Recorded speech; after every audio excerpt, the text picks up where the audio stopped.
Winner Circle Podcast. We interview dope brands and do community outreach. Check us out. Winner Circle Podcast, the potluck of entrepreneurship, where we interview brands, creatives, and dope business owners in the area or worldwide who are just doing a phenomenal job. Today, I have the honor of hosting Sneaker Pope, killing the game right now, man, in terms of the sneaker community. I don't want to take too much of your shine, man. Without further ado, guys, here's Sneaker Pope. Tell us a little bit about yourself, where you're from, and a little bit about your brand. All right, so my name is Sneaker Pope. Everybody knows me as Pope. That's literally my last name. A lot of people get that, like, oh my God, that's your actual last name. But like, yeah, that's my last name. I grew up in the Bowie area, and then I moved to DC my senior year of high school. And then I never thought I was going to go to college, but I ended up going to college in North Carolina, and the school is called North Carolina Wesleyan. And that's kind of like where everything started as far as like the whole sneaker cleaning thing, because me, like how we talked about off camera, just how a lot of people take pride in their shoes and like, you know what I'm saying? Like it's a big sneakerhead community in the DMV area. So me going to, the countryside, a lot of people out there, they like shoes too, but maybe not as much as I do. So I took care of my shoes. They always stay clean. And people used to ask me like, yo, like how you keep your shoes so clean? Like, and like, I literally had shoes from 2010. And that's a long time, to keep shoes clean and up to par. And from there, that's when people just ask me like, yo, like if you could clean my shoes the way you keep your shoes clean, bro, like I'll pay you for it. And that's how everything started. And I would say you are very smart for that, because for people who don't really care about shoes that much, like in that area where you was at, their shoes be looking dusty. You know what I mean? You wear it to everything, like the hoop, the mug, and then wear it to go Parties, everything. parties and everything. So I think it was very smart the way that you position yourself, and it came naturally. And you brought up one point that I really love, is the fact that you have shoes for over 10 plus years. How did you learn to like keep your shoes clean for those 10 plus years prior to the business hitting off? So, growing up, it was always just me and my mom, for real. So, like, I found interest in shoes in middle school. So she would buy me like one or two pairs of shoes for the school year. I might get another pair throughout the middle of the school year or something like that. But I always had to take care of my stuff because I know, like, deep down inside, if I mess these up, this is all I got for right now. So it's like I can't mess these up and expect to go to school and be fly. I can't. Foot Locker used to sell like the little bottles with the sponge thing on top. So I asked her to buy me one of those, and since then I just been scrubbing my shoe to try and make sure everything stay clean as possible, because I already know I'm probably not going to get another pair until like the end of the summertime or something like that. So that's where that came from. And I'm not too sure if he used this method early on. What I would do is, like, when we had like the taxis, the playoff 12s, the fours, I wasn't good at like paying attention to like texture, but I would always just use toothpaste. And then it got Yeah. like the toothpaste and then the toothbrush. And then it got to the point where I was like, you know what, let me just throw these joints in the washer. And I know I'm definitely doing it.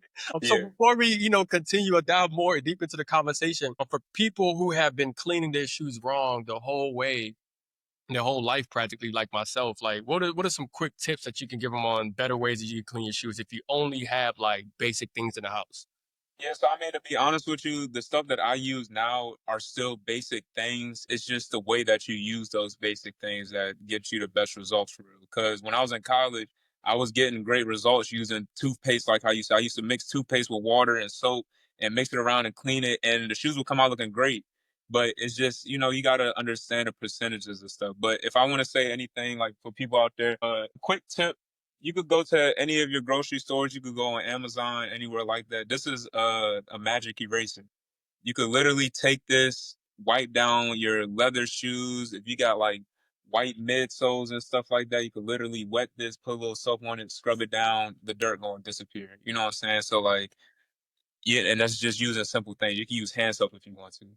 So yeah, it's just that simple. I wasn't messing my shoes up all the way. But that really works on leather shoes. Like 9 times out of 10, a lot of people have leather shoes. So like if you have like a black leather shoe or like a white leather shoe, just take a magic eraser, wet it up a little bit, and just wipe your shoes down for real. Like when it comes to the deep cleaning, that's where okay, you can send them over to me. But some people, they can do jobs themselves too. Back into college, I know, you talked a little bit about how, some people just needed the shoes clean, so they reached out to you. Where was the transition where you started to understand, like, hey, like there's power, you know, there's power in the service and shoe cleaning versus just doing it for fun or just doing it for money?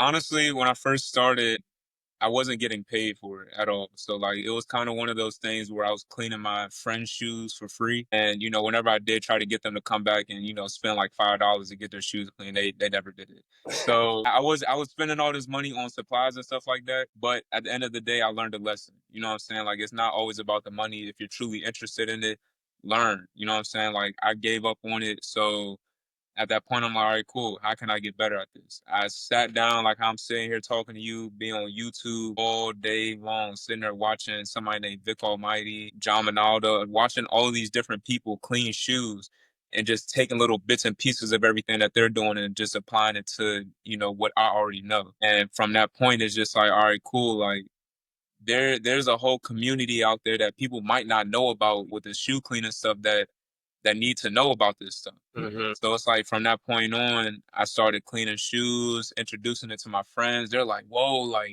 you can do this," and I'm like, "Yeah, bro." And they like, "Damn, bro, I ain't gotta buy another pair of shoes." Like, I'm like, "All right, cool. So let's just keep this going. You could pay me $10. That's it. I don't need much. Like, just give me $10 and I'll clean your shoes."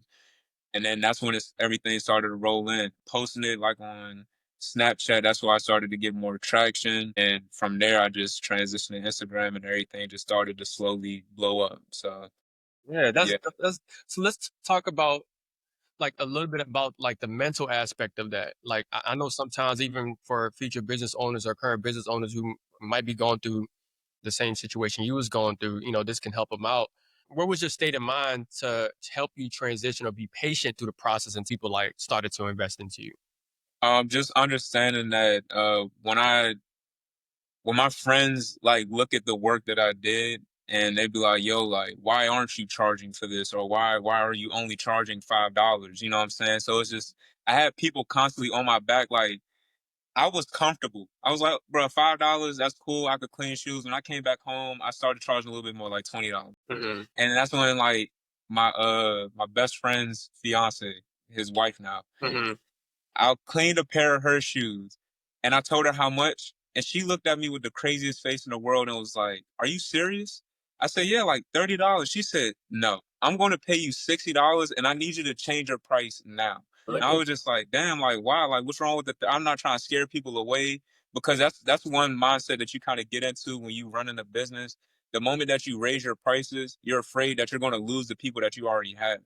And to be honest with you, it's okay to lose that core audience of people because at that point you can build a different audience of people that will respect your work a lot more. So me transitioning from like, oh, I'm just a small business, I'm only charging $5, like I'm comfortable right here to somebody that's like, all right, cool, now I can charge $60 to $80 for a cleaning. It's like you have to be comfortable with that change, just understanding that you're going to lose people along the way. You're going to lose a lot of like clients and everything. So at that point, in order for you to get those new people, you have to be uncomfortable. You have to take those risks, take those chances. And for me to give up and come back into it with the mindset that, all right, cool. If I'm going to give out free cleanings, I want to give them the best cleanings that I possibly can so they could go and tell their friends.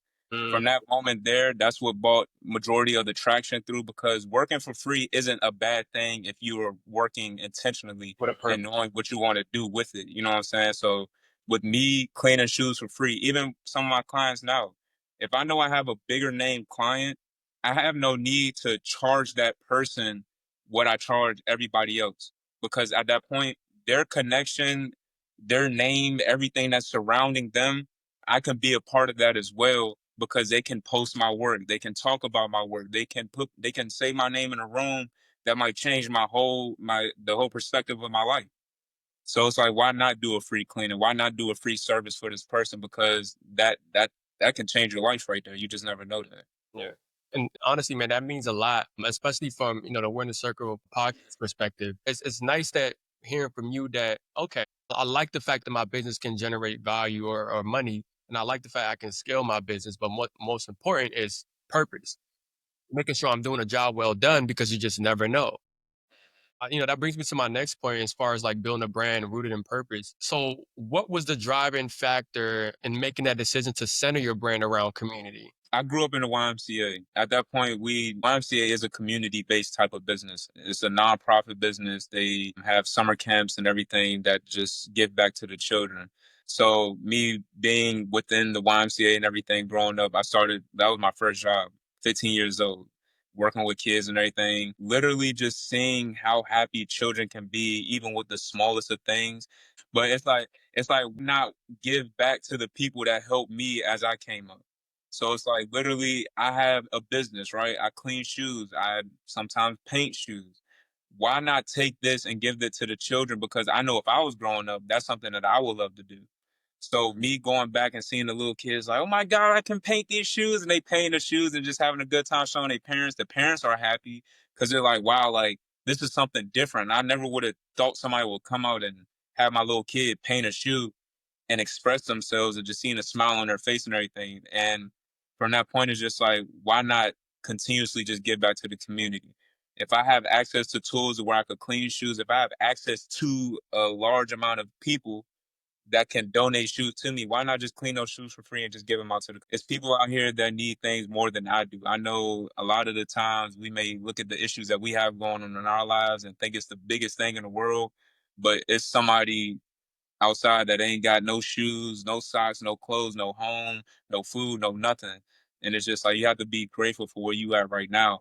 So at that point, if I have it, I want to be able to give it to somebody else that does not have it. I might not be able to do it for every single person, but just the feeling of doing it for this one person or these couple of people, it makes you feel better as time goes on. And I don't expect anything back from it. People try to pay me for shoes that got donated to me. I say, no, I can't do that. Somebody gave this to me because they knew what the purpose was of it, was to give it back to somebody in need or somebody that I care about. I'm just going to give it to you. And me being the type of person, I'm always giving stuff away. Like literally, I would suck at selling shoes. I promise you I would. Because I look, if somebody tell me they life story and talk to me, I just give them the shoes for free because that's how much I care about my community and everything. That's a great a great heart to have. And sometimes as business owners, especially for individuals such as yourself who are very intentional and purpose driven and community focused, sometimes we can overexhaust ourselves in certain ways or in certain avenues. All the time. Yet because it's like if you don't have the resources, you still want to give, you still want to help as much as you can. But then if you have it, it's like you have an influx of like a lot of people who need your resources or whatever the case may be. And sometimes like you can run yourself dry or you can be in a position where, you have to monetize how you give. And I want to talk to you about how do you balance business with impact? Like how do you know when is it too much or when is it not and how to keep going and how to just take a little break. So normally, like when it comes to like the shoe drives and donating shoes and everything like that, I try not to do it so very often to the point where I am burning myself out because I already have enough going on with the shoes that I have surrounding me when it comes to cleaning and everything. So if I like take all the orders that I have now plus the donation shoes, I will be back in a state of mind that I don't want to be in no more. So it's kind of like just doing it periodically, not feeling like you have to do it every single time that you get something. Like if you get something here and there, it's okay to give it away. But like me, I like to do like bigger events, bigger things to where it's just all right, cool. I could just get a large group of people under one roof under and just give stuff away to them all together. But I don't want to burn myself out with the work that I have. Plus the community work. You just got to learn how to separate it. And the way that I separate it is like maybe the first quarter I'm just focused on orders.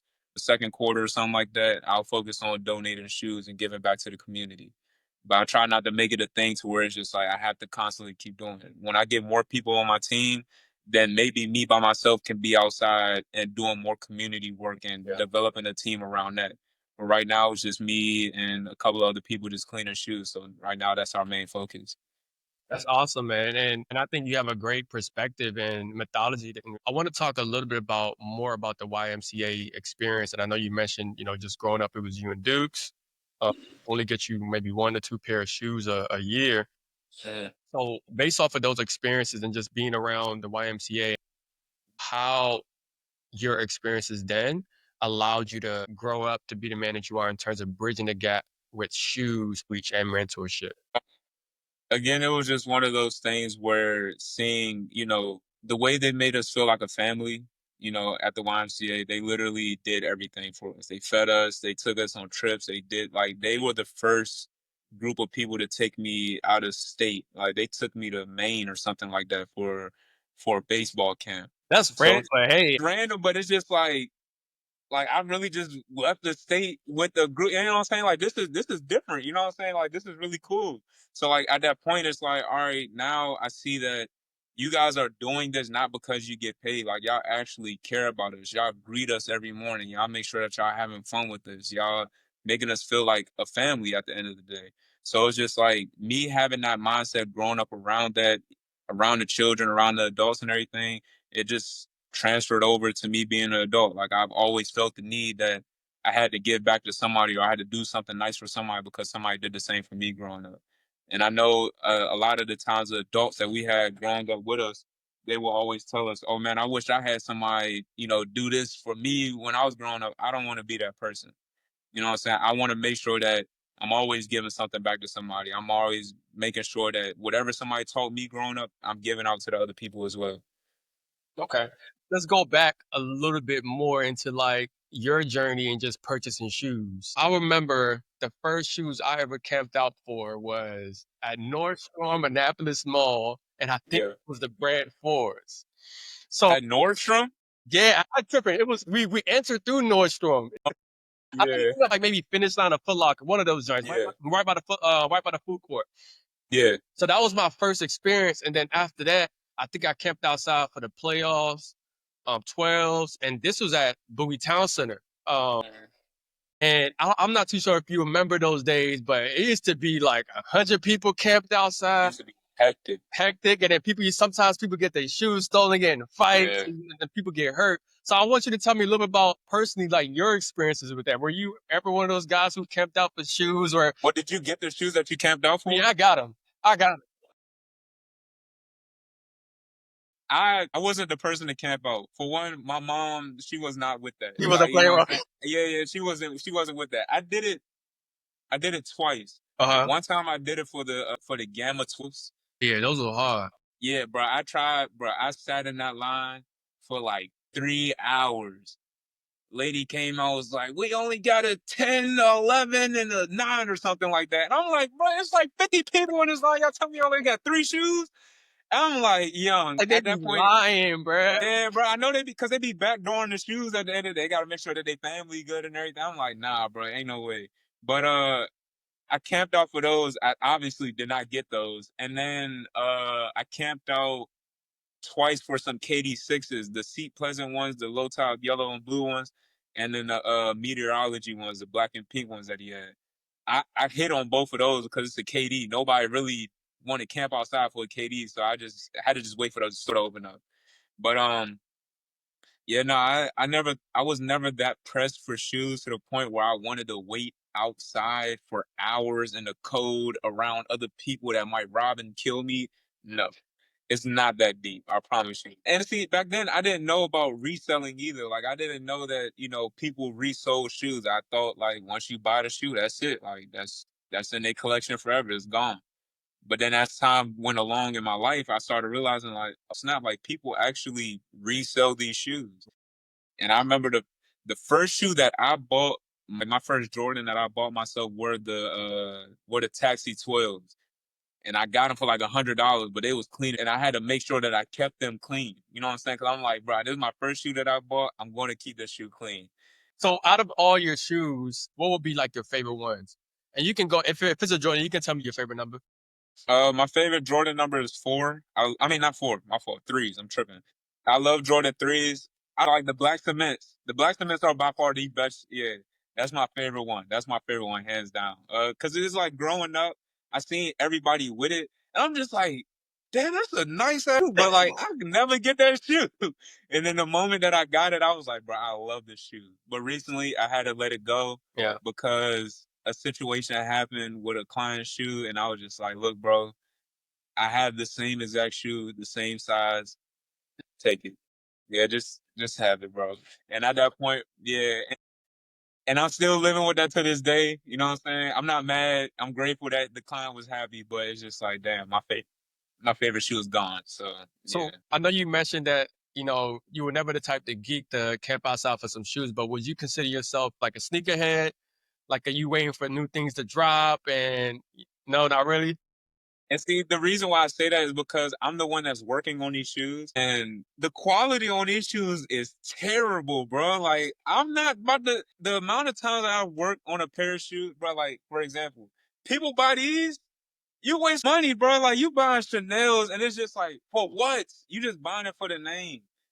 You gonna wear that junk like 2 times, 3 times, and it's gonna get messed up instantly. And then I tell people, there's nothing I can do with that. And they Mm-mm. look at me like I'm crazy, like I'm the one that dogged their shoes. I didn't do nothing. I just You're told a you I can't sneaker trade punk. it. They thinking like you can revive anything, fool. That's what I'm saying, bro. People get the craziest shoes sometimes, bro. Like people call me, yo, my dog chewed a hole through my shoe. Like, can you do anything about that? What, bro? Just go buy another pair. Why?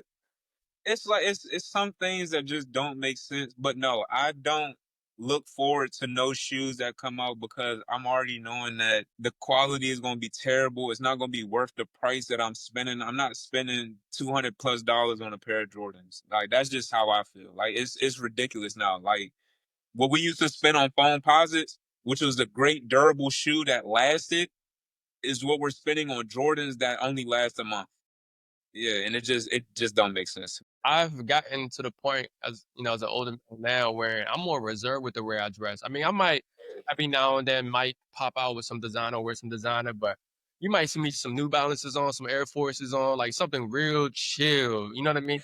Some Asics, Sauconys, like that's what I grew up on too. Facts. But I want to get back into, the business aspect. I know there's lots of people who are, who may be interested in getting into your industry. Who specifically tell us a little bit about some of the challenges you face in launching a service-based brand? Because service-based is hard, bro.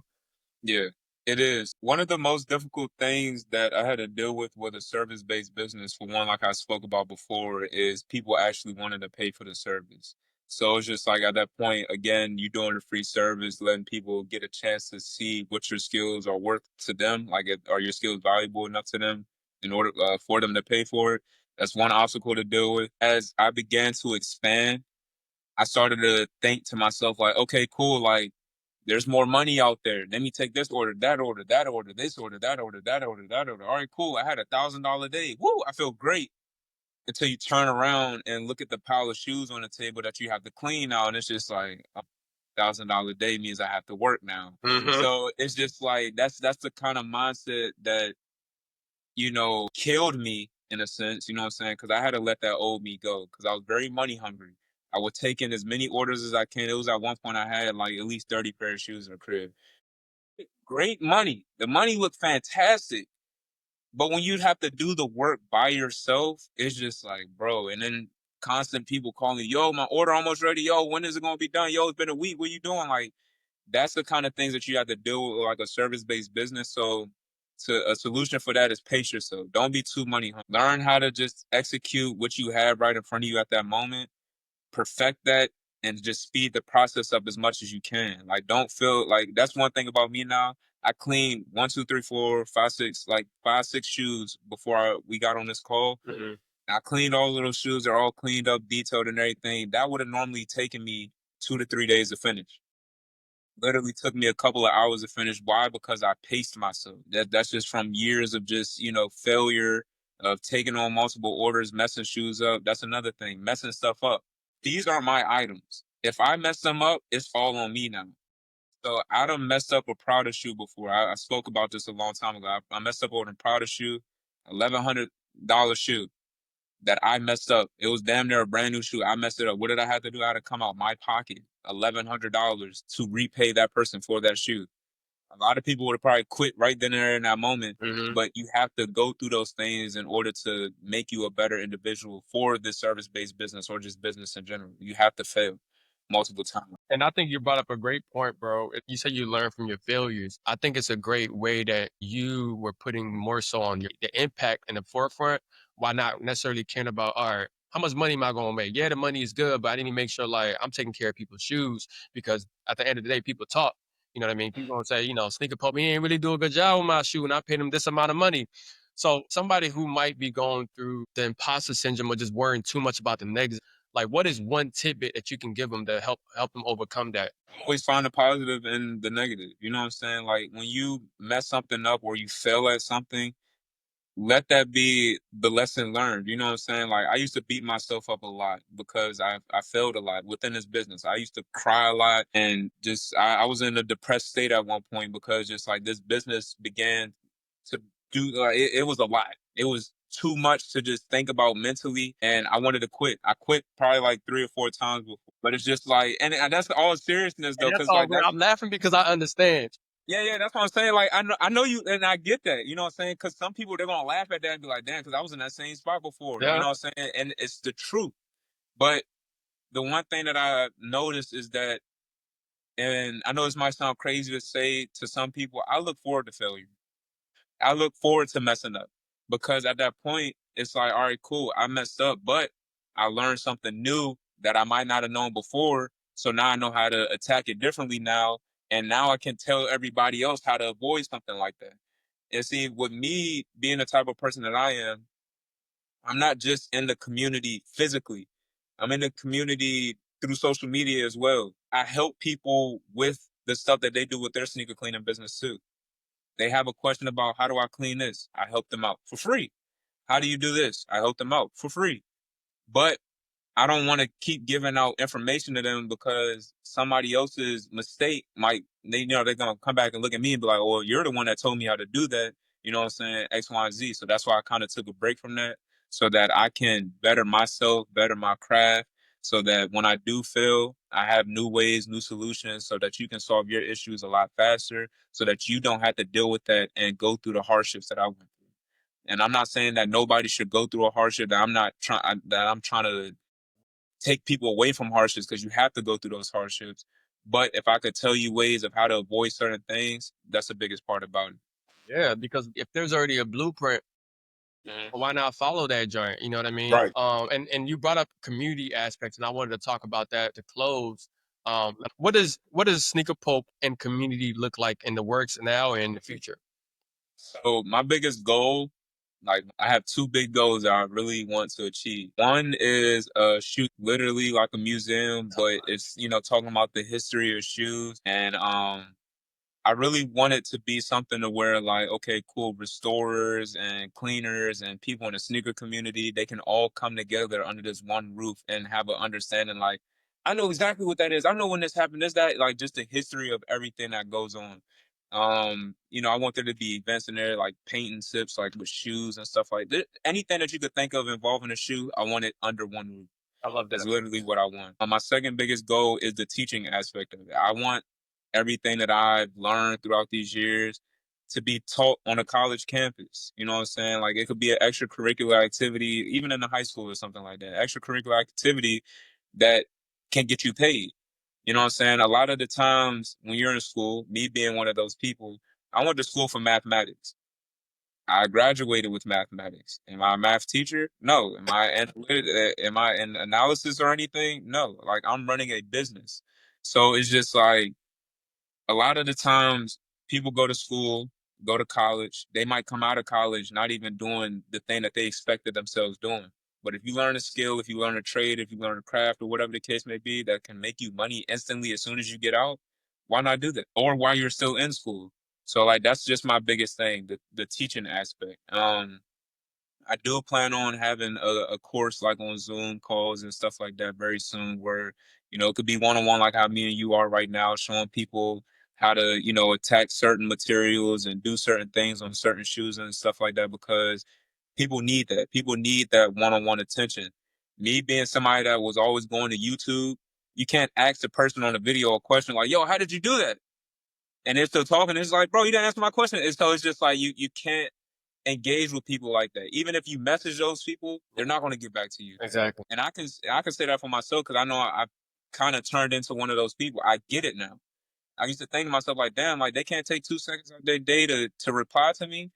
But I see why now. Like I got 36,000 people that follow me. Just imagine all the messages that I get. You think I'm going to sit there and be like, let me answer every single 1,000 messages a day? No, I can't do that. And I don't want to put myself in the mind state where it's just like I feel like I have to answer everybody. No, I will find a solution that I can gather everybody again under one roof and solve that problem for them. And so, yeah, a lot of the times, my biggest issue right now is just people asking me questions. So the only way that I could solve that is to teach people, paid courses, get some help from a couple of my restorer friends, and we just go from there. I love that. And let's dive into expansion goals. I want to know what the operation looks like now, what's the manpower, and some goals for the future on expansion.